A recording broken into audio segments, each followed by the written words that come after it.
Будапеща ни посрещна с прекрасното си летище късно вечерта. Останахме впечатлени от оригиналния дизайн. Летището е в лофт стил, доста е готино. Новичко, ремонтирано. Даже има и съвременно изкуство. Бутилка банка в Унгария. Одобряваме летището в Будапеща. Много добре. Хванахме си автобус до от летището. Билета струва около 6 евро в едната посока. Сега ще ви направя един рум-тур. Рум-тур в жилището ни в Будапеща. Имаме мини кухня с хладилник и микроволнова. И това е първото крило на къщата, където има легла, диванче. И сега ще ви покажа и втория етаж. Тук има едни малко опасни стълби, които трябва да изкачим. И тук има още легла. Гледка надолу. И сега ще ви покажа другата част от апартамента. Другата част от апартамента е с една масичка за 9 човека. Ето такова уютно местенце до прозореца, точно като по филмите. Аз винаги се сещам за Friends, като видя нещо подобно. След това имаме такава мини стая, доста готинка, отделена с телевизорче и 2 легла. И още една стаичка с огледало и легло, което много не се вижда, но също изглежда много удобно и уютно. Общо взето, това е нашия огромен апартамент. Имам чувство, че тук може 10 човека да живеят. Ние сме само 4. Хубавото на този апартамент е, че е точно до музея, на центъра, до Националния музей и е на много добра локация. На следващата сутрин се отправихме на разходка. Първа спирка – Fashion Street, Будапеща. Това зад мен са Васко и Надя, а това е Явор и заедно ще се разходим из града.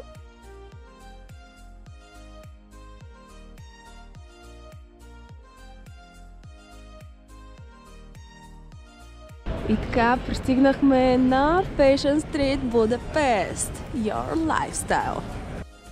Тук имаме интересни магазинчета.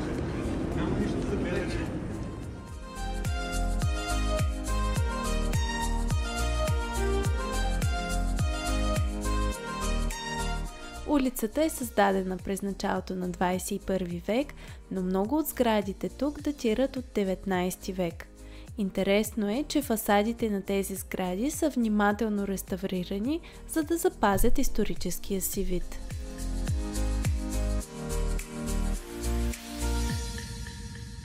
Това е Васко, като трябва да ходи на Бергхайм.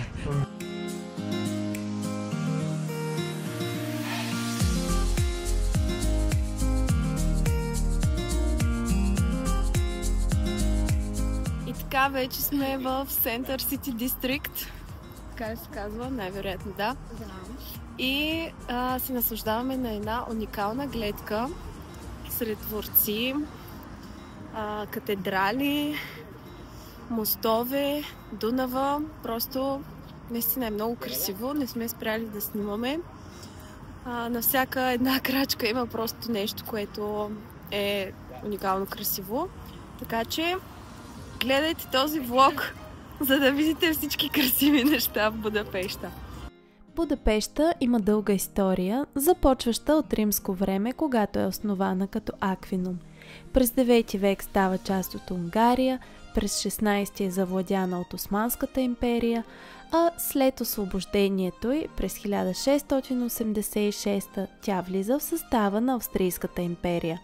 През 1872 Буда, Пеща и Обуда се обединяват в един град – Будапеща. Въпреки разрушенията по време на Втората световна война, градът е възстановен и днес е важен културен и икономически център в Централна Европа. А това зад мен е Верижният мост. Това е първата връзка между тогавашните независими града Буда и Пеща чрез река Дунав, построена през 1849 година. Верижният мост е първият постоянен мост на Дунав, който свързва Буда и Пеща, проектиран от английския инженер Уилям Тиърни Кларк. Мостът е наречен верижен, тъй като оригиналният му дизайн включва вериги, които го държат вместо традиционни кабели или опори. Тук наистина е много красиво, просто където се обърна. Искам да снимам. След като пресякохме Верижния мост, стигнахме до площад Кларк Адам, където видяхме фуникуляра, известен още като Будапещенския лифт. Той е открит през 1870 година и е вторият най-стар в Европа. Построен е, за да улесни достъпа до замъка за високопоставени личности. И сега, дами и господа, най-накрая намерихме лангош. Ако сте гледали клипчето за Прага и за коледния базар там ви показахме какво е лангош. Ето това е лангош.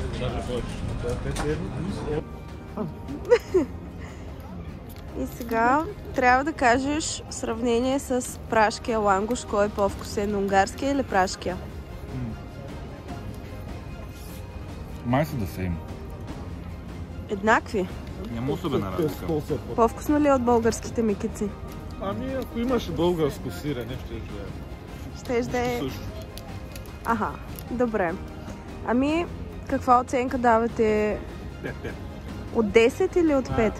От 10 каква оценка? 7. 7? 8. Ако беше един Бургер Кинг, щеш да е 10. Тежко мазно. Добре, айде бон апети. Взехме си кафенца и сега с нови сили ще изкачваме много стълби. Просто забележете колко е красиво тук. Решихме да се изкачим пеша до двореца Шандор, официалната резиденция на унгарския президент. За наш късмет успяхме да видим смяната на караула, церемония, която датира още от времето на Австро-Унгарската империя.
Ето ги и отблизо стражите.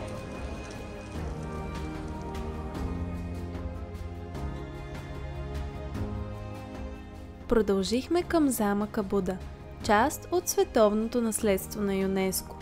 Замъкът е построен през 13 век и дълго време е служил като кралска резиденция. Вътре се намира Националната галерия, където може да видите шедьоври от унгарски художници. По време на османското владичество, замъкът е бил превърнат във военна база и склад за оръжие. След освобождението на Будапеща от османците, започва мащабна реконструкция под ръководството на австрийски архитекти. Пред замъка се намира впечатляващата статуя на принц Евгений Савойски, който е изиграл ключова роля в победата над Османската империя през битката при Зента през 1697 година. Статуята е издигната през 1900 година като символ на националната гордост и свободата на Унгария.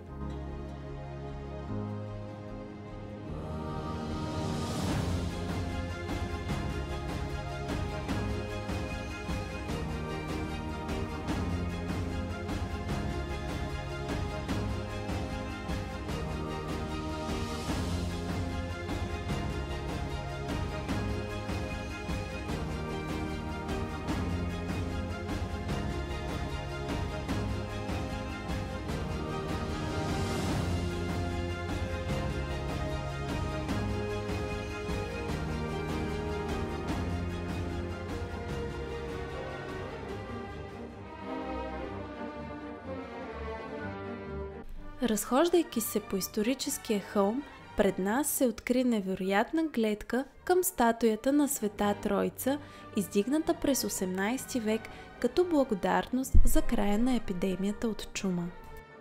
До статуята се намира и църквата Матияш, която впечатлява със своята цветна керамидена покривка и готически детайли. В тази църква се е състояла коронацията на австрийския император Франц Йосиф и съпругата му Елизабет, известна още като Сиси. Видяхме и статуята на свети Стефан I, основател на Унгария и първия й крал. Рибарския бастион ни впечатли със своите приказни кули и невероятната гледка към града. Построен е през 1902 година и е кръстен на рибарите, които защитавали тази част на стените по време на средновековието. Интересен факт е, че бастионът никога не е служил за военни цели.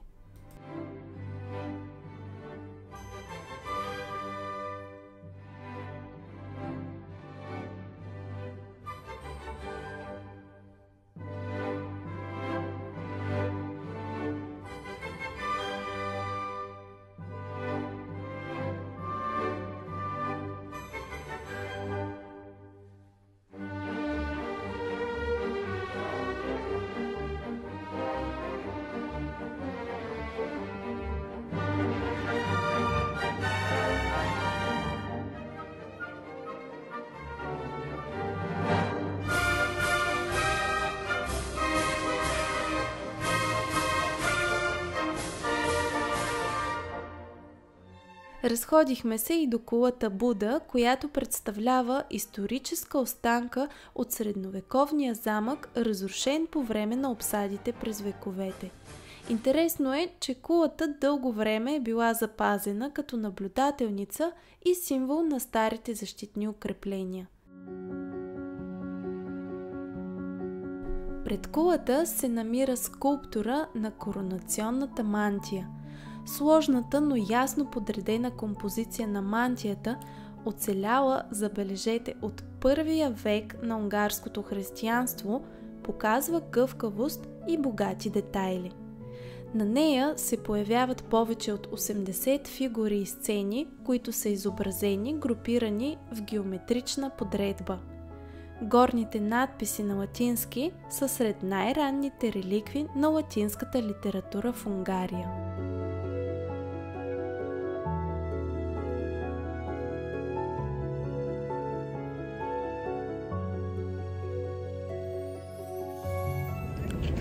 Ето, че дойдохме и до най-голямата сграда в Будапеща. Това е парламента, който се намира зад мен.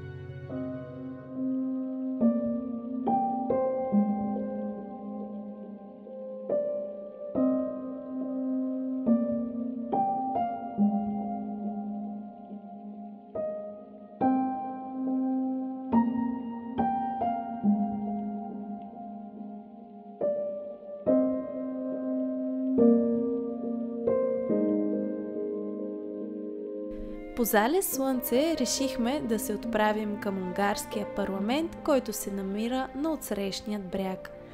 Построена в неоготически стил, тази сграда е една от най-големите парламентарни сгради в света. Тя има 691 стаи и дължина от 268 метра. По времето на построяването си е била символ на унгарската независимост и национална гордост.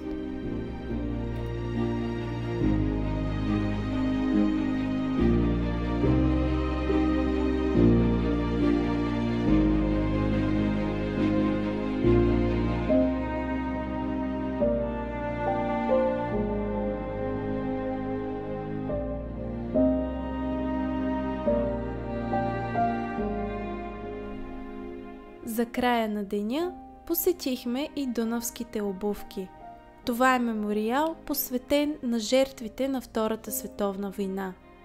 Обувките, оставени на брега, символизират невинните жертви, които са били принудени да се събуят преди да бъдат хвърлени в реката. Това място ни накара да се замислим за важността на мира и толерантността. Мемориалът е създаден през 2005 година от скулптора Гюла Пауер.